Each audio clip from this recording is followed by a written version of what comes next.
Next property എന്ന് പറഞ്ഞാൽ electrical പ്രോപ്പർട്ടീസിനെ കുറിച്ചാണ് പറയാനുള്ളത്. അത് 3 കാറ്റഗറീസ് ആയിട്ട് അല്ലെങ്കിൽ 3 പാർട്ടായിട്ടാണ് ഡിവൈഡ് ചെയ്തിട്ടുള്ളത്. ഫസ്റ്റ് പറഞ്ഞാൽ ചാർജ് ഓൺ കൊളോയിഡൽ പാർട്ടിക്കിൾസ്, അല്ലെങ്കിൽ അവരുടെ ആ ചാർജിൻ്റെ ഒറിജിൻ എങ്ങനെയാണ് വരുന്നത്. സെക്കൻഡ് വൺ എന്ന് പറയുന്നത് സീറ്റ പൊട്ടൻഷ്യലും. തേർഡ് വൺ എന്ന് പറയുന്നത് ഇലക്ട്രോഫോറസിസ് എന്ന് പറഞ്ഞ ഒരു ഫിനോമിനനെ കുറിച്ചാണ് പഠിക്കാനുള്ളത്.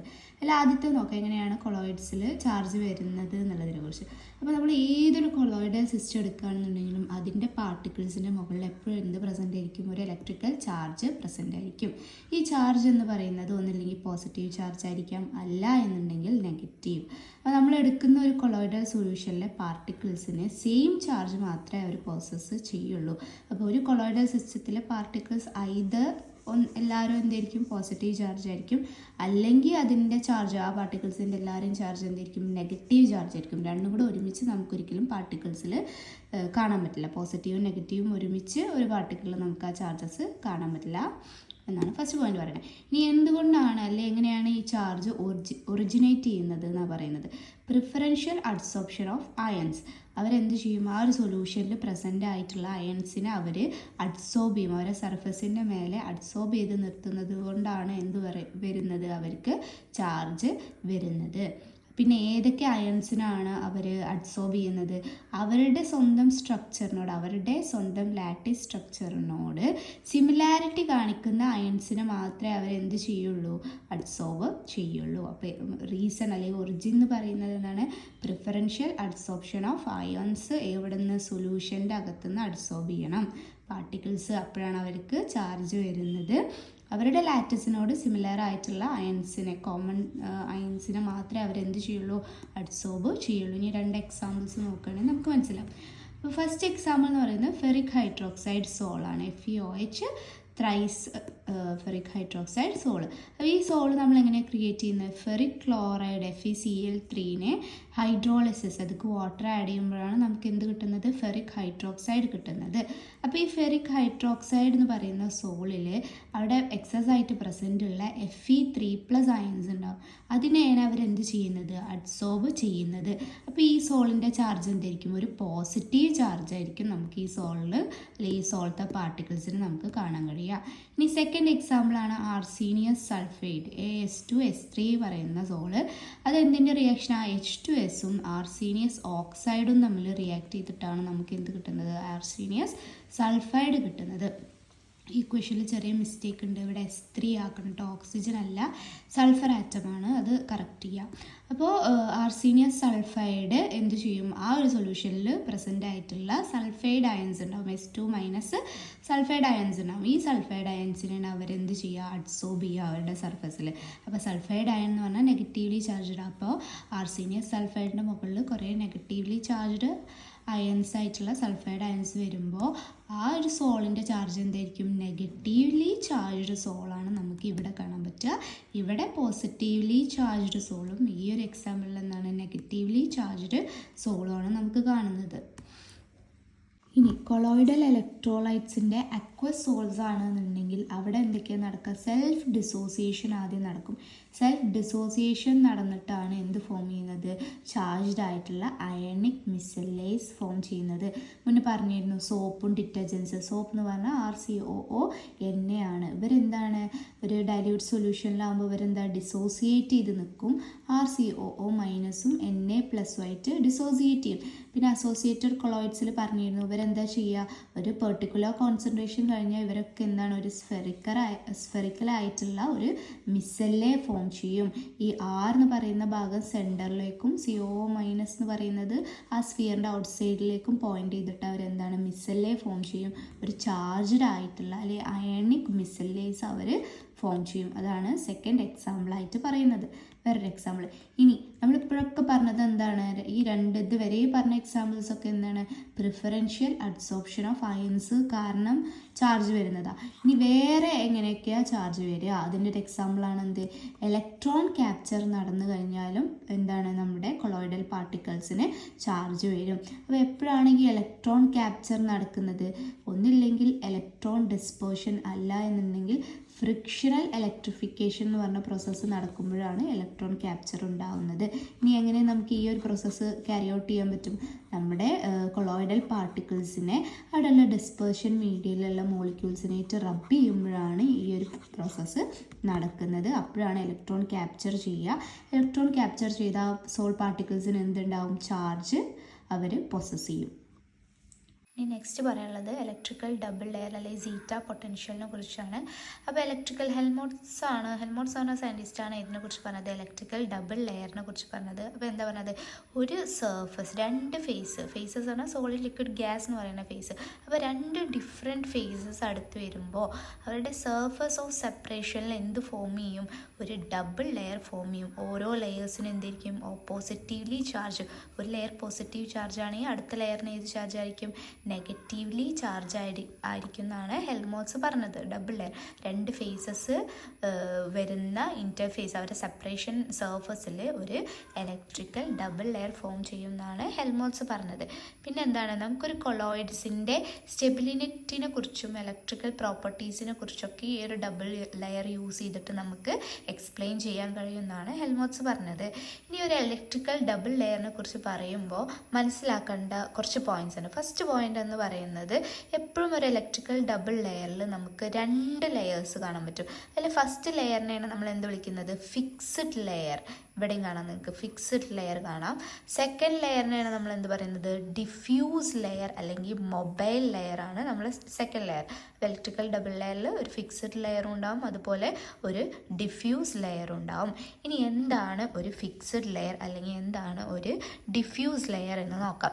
ഫിക്സ്ഡ് ലെയർ എന്ന് പറഞ്ഞാൽ നിങ്ങൾക്ക് ഇതിനടുത്താണ് കാണാൻ പറ്റുന്നത്? ഒരു സോളിഡിൻ്റെ മുകളിലാണ് നമുക്ക് എന്ത് കാണാൻ പറ്റുന്നത്? ഫിക്സ്ഡ് ലെയർ കാണാൻ പറ്റുന്നത്.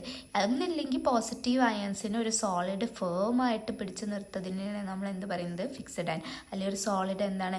നെഗറ്റീവ്ലി ചാർജ്ഡ് ആയിട്ടുള്ള അയൺസിനെ ഫേമായിട്ട് ഹോൾഡ് ചെയ്താൽ അതിനെയാണ് എന്ത് പറയുന്നത്? നമ്മൾ ഫിക്സ്ഡ് ലെയർ എന്ന് പറയുന്നത്. ഇപ്പോൾ നേരത്തെ നമ്മൾ പറഞ്ഞു ചാർജ്, ഒരു കൊളോയിഡൽ പാർട്ടിക്കിളിൽ എങ്ങനെയാണ് ചാർജ് വരുന്നത്? ഒരു കൊളോയിഡൽ പാർട്ടിക്കിൾ വേറെ അയൺസിനെ പ്രിഫറൻഷ്യൽ ആയിട്ട് അഡ്സോർബ് ചെയ്യുമ്പോഴാണ് അവിടെ ചാർജ് വരുന്നത്. ഈ പ്രിഫറൻഷ്യൽ അഡ്സോർപ്ഷൻ വഴിയാണ് ഏത് ഫോം ചെയ്യുന്നത്? നമ്മുടെ ഫിക്സ്ഡ് ലെയർ എപ്പോഴും ഫോം ചെയ്യുന്നത്. ഇനി ഡിഫ്യൂസ് ലെയർ അല്ലെങ്കിൽ മൊബൈൽ ലെയർ എന്ന് പറയുന്നത് എന്താണ്? കുറച്ച് ദൂരത്തോളം നമുക്ക് ലിക്വിഡിലേക്ക് കുറച്ച് എക്സ്റ്റെൻഡ് ചെയ്തിട്ടാണ് നമുക്ക് എപ്പോഴും ഇതിനെ കാണാൻ പറ്റുക? ഫിക്സ്ഡ് ലെയറിനെ നമുക്ക് കാണാൻ പറ്റുന്നത്. അതിൽ ഏതൊക്കെ ചാർജസ് ഉണ്ടാവും? പോസിറ്റീവ് ചാർജസും ഉണ്ടാവും, നെഗറ്റീവ് ചാർജസും ഉണ്ടാവും. രണ്ട് ചാർജസും നമ്മുടെ ഡിഫ്യൂസ് ലെയറിൽ നമുക്ക് കാണാൻ പറ്റും. പിന്നെ അവരുടെ ഡിസ്ട്രിബ്യൂഷൻ എങ്ങനെയായിരിക്കും? ഈ പോസിറ്റീവ് ഡിഫ്യൂസ്ഡ് ലെയറിൽ പോസിറ്റീവ് അയൻസിൻ്റെ നെഗറ്റീവ് അയൻസിൻ്റെ ഡിസ്ട്രിബ്യൂഷൻ എങ്ങനെയാണെന്ന് വെച്ചാൽ ഈ ഫിക്സ്ഡ് ലെയറിന് ഈക്വൽ ചാർജസ് ആയിരിക്കും ഇവിടെ ഉണ്ടാവുക. ഈക്വൽ ആൻഡ് ഓപ്പോസിറ്റ് ചാർജസ് ആണ് എപ്പോഴും നമുക്ക് എവിടെ കാണാൻ പറ്റുന്നത്? ഡിഫ്യൂസ് ലെയറിൽ നമുക്ക് കാണാൻ പറ്റുക. അപ്പോൾ ഇവിടെ എങ്ങനെയായിരിക്കും? ഇപ്പോൾ ഇവിടെ ഫിക്സ്ഡ് ലെയറിൽ പോസിറ്റീവ് ചാർജാണ്. ഡിഫ്യൂസ് ലെയറിൽ അപ്പോൾ ഇതിനെ ന്യൂട്രലൈസ് ചെയ്യാൻ വേണ്ടിയിട്ടാണ് എന്ത് വരണം? ഓപ്പോസിറ്റ് ചാർജുള്ള നെഗറ്റീവ് അയൻസ് വരണം. പക്ഷേ ഇതിനകത്ത് വീണ്ടും പോസിറ്റീവ് വരുന്നുണ്ട്. അപ്പോൾ കുറച്ചുകൂടെ ക്യാൻസലേറ്റായി പോകും. അപ്പോൾ കൂടുതലായിട്ട് നെഗറ്റീവ് അയൻസ് ഇവിടെ പ്രസൻ്റ് ആയിരിക്കണം, നമ്മളെ ഡിഫ്യൂസ് ലെയറിൽ പ്രസൻ്റ് ആയിരിക്കണം. അപ്പോൾ ആ എക്സസ് ആയിട്ട് ഇതിന് ഓപ്പോസിറ്റായി നിർത്താൻ വേണ്ടിയിട്ട് എക്സസ് ആയിട്ട് ഇവിടെ നമുക്കൊരു അയൺസിനെ കാണാൻ പറ്റും. അതിനെയാണ് നമ്മൾ എന്ത് പറയുന്നത്? കൗണ്ടർ അയൺസ് എന്ന് പറയുന്നത്. ഇവിടെ ഏതാ കൗണ്ടർ അയൺ വരിക? ഇവിടെ പോസിറ്റീവ് അയൺസ് ആണ് നമ്മളുടെ ഡിഫ്യൂഷൻ ലെയറിലെ കൗണ്ടർ അയൺസ് എന്ന് പറയുന്നത്. പിന്നെ ഇപ്പോൾ ഇവിടെ നമ്മൾ നോക്കുകയാണെന്നുണ്ടെങ്കിൽ ഈ അയൺസിൻ്റെ പോസിറ്റീവും നെഗറ്റീവ് അയൺസിൻ്റെ ഡിസ്ട്രിബ്യൂഷൻ എന്ന് പറയുന്നത് എന്തായിരിക്കില്ല? ഒരിക്കലും യൂണിഫോം ആയിരിക്കില്ല. It will be not uniform. ആ പോയിന്റ് ഓർത്ത് വെക്കാം കേട്ടോ. ഡിഫ്യൂഷൻ ലെയറിലെ അയൺസിൻ്റെ ഡിസ്ട്രിബ്യൂഷൻ എന്ന് പറയുന്നത് നോട്ട് യൂണിഫോം ആയിരിക്കും. അപ്പോൾ ഞാൻ പറഞ്ഞു ഇതിപ്പോൾ ഫസ്റ്റ് ഒരു പ്രോക്സിമിറ്റി, നമ്മുടെ ഫിക്സ്ഡ് ലെയറിൻ്റെ കുറച്ച് അടുത്താണ് ഈ ഡിഫ്യൂസ് ലെയർ കാണുന്നത്. ആ ലിക്വിഡിനെ കുറച്ച് എക്സ്റ്റെൻഡ് ചെയ്തിട്ട് നമുക്ക് എന്ത് കാണാൻ പറ്റും? എപ്പോഴും ഡിഫ്യൂസ് ലെയർ കാണാൻ പറ്റും. ഇനി നമ്മൾ ലിക്വിഡിൻ്റെ ബൾക്കിലേക്ക് കൂടുതൽ അകത്തേക്ക് ലിക്വിഡ്ക്ക് ഇങ്ങനെ പാസ് ചെയ്ത് പോകുന്ന സമയത്ത് എന്ത് സംഭവിക്കും നോക്കാം. അപ്പോൾ ആദ്യം ഇവിടെ പോസിറ്റീവ് ചാർജാണ് ഫിക്സ്ഡ് ലെയറിൽ. പിന്നെ ഡിഫ്യൂസ് ലെയർക്ക് വരുന്ന സമയത്ത് നെഗറ്റീവ് ചാർജ്. അപ്പോൾ ഇവിടെ എന്തുണ്ടാവും? പൊട്ടൻഷ്യലിൽ ഒരു സഡൻ ആയിട്ടുള്ള ഫോള് നമുക്ക് ഇവിടെ കാണാൻ പറ്റും. അപ്പോൾ ഇത് ബൾക്കൊക്കെ ഇങ്ങനെ പോണ സമയത്ത് ഇവിടെ ഇപ്പോൾ പോസിറ്റീവ് അയൻസ്, ഇവിടെ ഒരു 2 പോസിറ്റീവ് അയൻസ് ഉള്ളൂ. അടുത്ത ഭാഗത്തേക്ക് വരുമ്പോൾ ഇവിടെ എത്രയും 3 പോസിറ്റീവ് അയൻ. നെക്സ്റ്റ് ഭാഗത്തേക്ക് വരുമ്പോൾ പോസിറ്റീവ് അയൻസിൻ്റെ ചാർജ് കൂടി വരാം. അപ്പോൾ നമ്മൾ ബൾക്കൊക്കെ പോകും തോറും പോസിറ്റീവിൻ്റെ ചാർജ് കൂടി വരും. അപ്പോൾ അവിടെയുള്ള പൊട്ടൻഷ്യൽ ഡിഫറൻസ് എന്ന് പറയുന്നത് എന്തായിരിക്കും? ബൾക്കിൽ എന്ന് പറയുന്നത് അത്രയും ലോ ആയിരിക്കും. അല്ലെങ്കിൽ അവിടെ എന്തായിരിക്കും? ഇലക്ട്രോ ന്യൂട്രൽ ന്യൂട്രൽ ആണ് എന്ന് നമുക്ക് പറയാൻ പറ്റും. ബൾക്കിൽ എന്തായിരിക്കും? ഇലക്ട്രോ ന്യൂട്രൽ ആയിരിക്കും. ഈ ഫിക്സഡ് ലെയറിൻ്റെ പ്രോക്സിമിറ്റിയിൽ നമുക്ക് എന്ത് കാണാൻ പറ്റും? ഒരു പൊട്ടൻഷ്യൽ ഫോൾ നമുക്ക് കാണാൻ പറ്റും. അപ്പോൾ ബൾക്കിലേക്ക് പോകുന്തോറും ആ ഫോൾ എന്ത് ചെയ്തുകൊണ്ടിരിക്കും? കുറഞ്ഞുകൊണ്ടേയിരിക്കും. അപ്പോൾ നമ്മുടെ ഈ ഒരു സർഫസിൽ എന്തായിരിക്കും? ഒരു പൊട്ടൻഷ്യലായിരിക്കും. നമ്മൾ ഫിക്സഡ് ലെയറിൻ്റെ പ്രോക്സിമിറ്റി സർഫസിൽ എന്തായിരിക്കും? ഒരു പൊട്ടൻഷ്യലായിരിക്കും. ബൾക്കിലേക്ക് പോകുമ്പോൾ അവിടെ എന്തായിരിക്കും? വേറൊരു പൊട്ടൻഷ്യലായിരിക്കും. ഈ രണ്ട് പൊട്ടൻഷ്യലിൻ്റെ ഡിഫറൻസിനെയാണ് നമ്മൾ എന്ത് പറയുന്നത്? സീറ്റ പൊട്ടൻഷ്യൽ എന്ന് പറയുന്നത്. ഈ ഡെഫിനിഷൻ പഠിച്ചു വെക്കുക കേട്ടോ. Difference in the potential between position of closest approach of the ions to the fixed layer at the surface and the electroneutral region of the bulk liquid across the diffuse layer is called as zeta potential എന്ന് പഠിക്കുക. ഇതിനെയാണ് നമ്മൾ എന്ത് വിളിക്കുന്നത്? സീറ്റ എന്ന് വിളിക്കുന്നത്.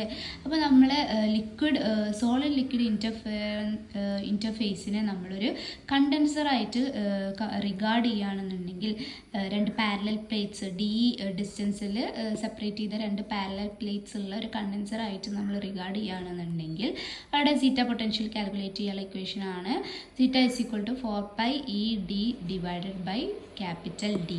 Capital D എന്ന് പറഞ്ഞാൽ dielectric constant of the liquid ആണ്. ഈ ഡി എന്ന് പറയുന്ന സ്മോൾ ഡി എന്ന് പറയുന്നത് എന്താണ്? രണ്ട് പാരലൽ പ്ലേറ്റ്സിൻ്റെ രണ്ടിൻ്റെ ഇടയിലുള്ള ഡിസ്റ്റൻസ് ആണ് സ്മോൾ ഡി. ഇ എന്ന് പറയുന്നത് ഓരോ പ്ലേറ്റ്സും ക്യാരി ചെയ്യുന്ന charge E per centimetre square ആയിരിക്കും. ഈ ഇക്വേഷൻ യൂസ് ചെയ്താൽ നമുക്ക് നമ്മുടെ സീറ്റ പൊട്ടൻഷ്യൽ നമുക്ക് കാൽക്കുലേറ്റ് ചെയ്ത് എടുക്കാൻ പറ്റും. അപ്പോൾ ഇനി നെക്സ്റ്റ് ഇവിടെ പറയുന്ന ഒരു കാര്യം എന്താ വെച്ചാൽ നമ്മളിപ്പോൾ ഓരോ സോൾസിൽ എന്ത് പ്രസൻ്റ് ആണ്? ഇലക്ട്രിക്കൽ ഡബിൾ ലെയർ പ്രസൻ്റ് ആണ്. അതായത് അതിൽ ചാർജസ് ഉണ്ട്.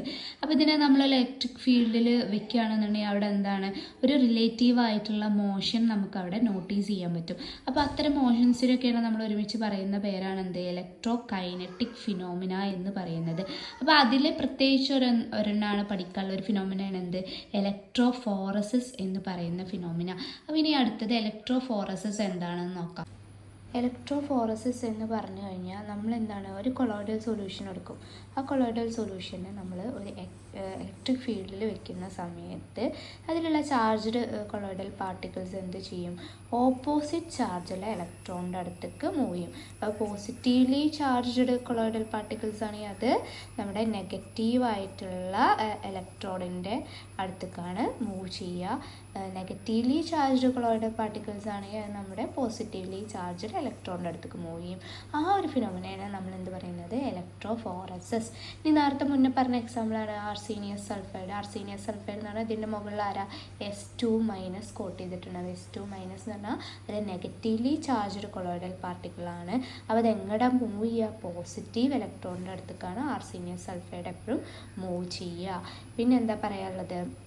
നമ്മൾ പറഞ്ഞു ഓപ്പോസിറ്റ് ചാർജിൻ്റെ അവിടെ പോയിട്ട് ഇപ്പോൾ നമ്മൾ കുറച്ച് ടൈം നമ്മൾ ആ ഇലക്ട്രിക് ഫീൽഡ് കൊടുക്കുന്നുണ്ട് വെച്ചാൽ ഈ ആർസീനിയസ് സൾഫൈഡ് എല്ലാവരും പോയിട്ട് ആ ഇലക്ട്രോണിൻ്റെ അടുത്തേക്ക് പോകും. ആ ഇലക്ട്രോണിൻ്റെ അടുത്തേക്ക് പോയിട്ട് അതിൻ്റെ ചാർജൊക്കെ അവിടെ വെച്ചിട്ട് അവർ ഗീവപ്പ് ചെയ്യും. ഗീവപ്പ് ചെയ്ത് കഴിഞ്ഞാൽ എന്ത് സംഭവിക്കും? ഈ ആർസീനിയസ് സൾഫൈഡ് അവിടെ നിന്നിട്ട് എന്ത് ചെയ്യുക? അഗ്രിഗേറ്റ് ചെയ്തിട്ട് അവരെന്താണ്? അവിടെ പ്രസിപ്പിറ്റേറ്റ് ആയിട്ട് അവർ കൺവേർട്ട് ചെയ്യുകയാണ് ചെയ്യുന്നത് കേട്ടോ. അപ്പോൾ കുറച്ച് കൂടുതൽ ടൈം ഇലക്ട്രിക് ഫീൽഡ് കൊടുക്കുമ്പോൾ ഇവർ കംപ്ലീറ്റ് ആയിട്ട് ഇലക്ട്രോണിൻ്റെ അവിടേക്ക് മൂവ് ചെയ്യും. അവിടെ വെച്ച് ചാർജ് ഗീവപ്പ് ചെയ്യും. ചാർജ് ഗീവപ്പ് ചെയ്തിട്ട് അവർ അഗ്രിഗേറ്റ് ചെയ്ത് ഒരുമിച്ച് കൂടിയിട്ട് അവരെന്ത് ചെയ്യും? പ്രസിപ്പിറ്റേറ്റ് ആയിട്ട് മാറാണ് ചെയ്യുക. പിന്നെ എന്താണ്? അപ്പോൾ നമുക്ക് ഒരു കൊളോയിഡൽ സൊല്യൂഷൻ എടുത്തിട്ട് നമ്മൾ ഇലക്ട്രിക് ഫീൽഡ് അപ്ലൈ ചെയ്ത് കഴിഞ്ഞാൽ ആ പാർട്ടിക്കിൾസ് എങ്ങോട്ടാ മൂവ് ചെയ്യുന്നത്? ഇപ്പോൾ പോസിറ്റീവ് സൈഡിലേക്കാ മൂവ് ചെയ്യുന്നത് വെച്ചാൽ പാർട്ടിക്കിളിൻ്റെ ചാർജ് എന്തായിരിക്കും? നെഗറ്റീവ് ആയിരിക്കും. നേരെ മറിച്ച് നെഗറ്റീവ് ഇലക്ട്രോണിൻ്റെ സൈഡിലേക്കാണ് മൂവ് ചെയ്യുന്നത് വിചാരിച്ചാൽ പാർട്ടിക്കിളിൻ്റെ ചാർജ് എന്ന് പറയുന്നത് എന്തായിരിക്കും? പോസിറ്റീവ് ആയിരിക്കും. അപ്പോൾ നമുക്ക് ഇലക്ട്രോഫോറസിസ് ചെയ്ത് കഴിഞ്ഞാൽ നമ്മുടെ പാർട്ടിക്കിൾസിൻ്റെ ചാർജ് ഏതാണ് എന്നുള്ളത് നമുക്ക് കണ്ടുപിടിക്കാൻ പറ്റും. ഇനി ഇലക്ട്രോഫോറസിസ് എന്ന് പറയുന്നത് നമുക്ക് ഏതിൻ്റെ ബേസിസിലാണ്? ഇലക്ട്രിക് ഡബിൾ ലെയറിൻ്റെ ബേസിസിൽ നമുക്ക് എക്സ്പ്ലെയിൻ ചെയ്യാൻ പറ്റും. പിന്നെ എന്താ ഉള്ളത്? നമ്മുടെ അവിടെ ഫിക്സഡ് ലെയറും ഉണ്ട്, ഡിഫ്യൂസ്ഡ് ലെയറും ഉണ്ട്. ഇത് ഇവരുടെ ചാർജിനനുസരിച്ച് അവരെന്താണ്? ഓപ്പോസിറ്റീവ്ലി ചാർജ്ഡ് പ്ലേറ്റ്സിൻ്റെ അവിടേക്ക് ഇലക്ട്രോഡ്സിൻ്റെ അവിടേക്ക് മൂവ് ചെയ്ത് പോവുകയാണ് ചെയ്യുക എന്നുള്ളത് മനസ്സിലാക്കി വെക്കുക. ഇനി ഇവിടെ ഇപ്പോൾ നമ്മൾ പറഞ്ഞു ആർസീനിയസ് സൾഫൈഡ് ഉണ്ട്. ആർസീനിയസ് സൾഫൈഡ് എന്ന് പറഞ്ഞാൽ നെഗറ്റീവ്ലി ചാർജ്ഡ് ആണ്. മൈനസ് സൈൻസ് കണ്ടില്ലേ? ആ മൈനസ് സൈൻസ് ഉള്ളതൊക്കെ എങ്ങനെ പോവുക? പോസിറ്റീവ്ലി ചാർജ്ഡ് ആയിട്ടുള്ള ഇലക്ട്രോണിൻ്റെ അടുത്തേക്കാണ് മൂവ് ചെയ്യുക. അതിൻ്റെ ഒരു ഡയഗ്രമാറ്റിക് റെപ്രസെൻറ്റേഷൻ ആണത്. ഇനി നെക്സ്റ്റ് സിമ്പിളായിട്ടുള്ള ടോപ്പിക്സാണ്. ഐസോ ഇലക്ട്രിക് പോയിൻ്റ് എന്ന് പറഞ്ഞു കഴിഞ്ഞാൽ എന്താണെന്ന്. അപ്പോൾ ആംഫലൈറ്റിക് ക്യാരക്ടർ കാണിക്കും. ചില ലയോഫിലിക് കൊളോയിഡ്സ് ഒക്കെ എന്തായിട്ട് ആക്ട് ചെയ്യുന്നുണ്ട്? ആംഫലൈറ്റിക് ക്യാരക്ടർ കാണിക്കുന്നുണ്ട്. അതായത് അവർ പോസിറ്റീവ് പാർട്ടിക്കിൾസ് ആയിട്ടും അല്ലാന്നുണ്ടെങ്കിൽ നെഗറ്റീവായിട്ട് രണ്ട് ക്യാരക്ടറും അവർ കാണിക്കുന്നതിനെയാണ് നമ്മൾ ആംഫലൈറ്റിക് ക്യാരക്ടർ കാണിക്കുന്നു എന്ന് പറയുന്നത്. അപ്പോൾ നമ്മുടെ പി എച്ചിനനുസരിച്ചാണ് വേരി ചെയ്യുക. ഒരു പെർട്ടിക്കുലർ പി എച്ചിൻ്റെ ബിലോ ആണെന്നുണ്ടെങ്കിൽ അവർ ഏത് ചാർജാണ് പൊസസ് ചെയ്യുക? പോസിറ്റീവ് ചാർജാണ് പൊസസ് ചെയ്യുക. നേരെ മറിച്ച് ഒരു പെർട്ടിക്കുലർ പി എച്ചിൻ്റെ എബവ് പോവുകയാണെന്നുണ്ടെങ്കിൽ അവരെന്തായിരിക്കും? നെഗറ്റീവ് ചാർജസ് ആണ് കാണിക്കുക. അപ്പോൾ ഒരു പെർട്ടിക്കുലർ പോയിൻ്റ് ഓഫ് പി എച്ചിൽ എന്തായിരിക്കും? അവർക്ക് പോസിറ്റീവ് ചാർജും ഉണ്ടാവില്ല, അതുപോലെ നെഗറ്റീവ് ചാർജും ഉണ്ടാവില്ല. അതായത് they carry no net charge. അവരുടെ നെറ്റായിട്ട് ഒരു ചാർജും ഉണ്ടാവില്ല. അപ്പോൾ അവിടെ എന്താണ്? നമ്മൾ ഇലക്ട്രിക് ഫീൽഡ് അപ്ലൈ ചെയ്താൽ അവിടെ നമുക്ക് എന്ത് കാണാൻ പറ്റില്ല? ഇലക്ട്രോഫോററ്റിക് മോഷനൊന്നും നമുക്ക് ഒബ്സർവ് ചെയ്യാൻ പറ്റില്ല. ആ പി എച്ചിനെയാണ് നമ്മൾ എന്ത് പറയുന്നത്? Isoelectric point. The p H at which the sol particles in an ampholytic substance become electrically neutral and consequently exhibit no movement in the electric field is called as isoelectric point.